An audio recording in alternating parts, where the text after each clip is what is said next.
Hello बच्चों, let's solve this question. The volume of tetrahedron formed by the conterminous edge A vector, B vector, C vector is 3. Then the volume of parallelopipe formed by the conterminous edge A vector plus B vector, B vector plus C vector, C vector plus A vector is. There are 4 options. Let's solve this question.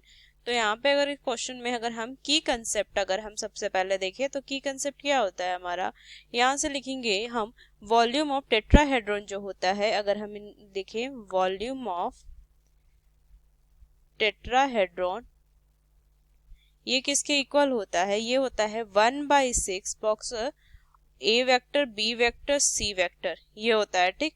और यहाँ से अगर देखें तो ये हमारा क्या था वॉल्यूम ऑफ टेट्राहेड्रॉन, मतलब ये क्या है हमारा, यहाँ से अगर हम वॉल्यूम ऑफ यहाँ से लिखे वॉल्यूम ऑफ पैरेललोपाइप्ड तो ये कितना होता है, ये होता है हमारा box of A vector B vector C vector, ये होता है ठीक।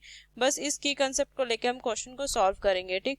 तो यहाँ से अगर हम लिखे कि वॉल्यूम ऑफ टेट्राहेड्रॉन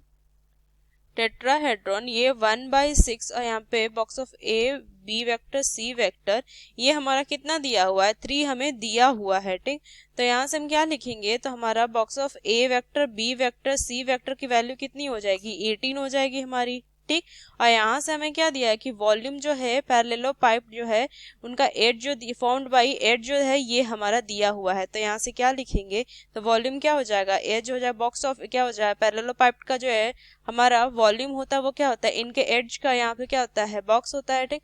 तो यहाँ से अगर हम देखें तो यहाँ से क्या लिखेंगे, ये हो जाएगा हमारा a vector plus b vector B vector plus c vector, यहाँ पे हो जाएगा हमारा यहाँ से c vector plus a vector ठीक। तो ये क्या हो जाएगा, ये हो जाएगा इसको हम लिख सकते हैं 2 into box of A vector B vector C vector, तो कितना हो जाएगा 2 इंटू 18, तो ये हो जाएगा हमारा 36। तो यहाँ से कितना वैल्यू आ जाएगा, हमारा जो आंसर हो जाएगा वो 36 हो जाएगा। तो c option is correct one. Using this key concept we solve this question. Hope you understood it well. Best of luck. Thank you.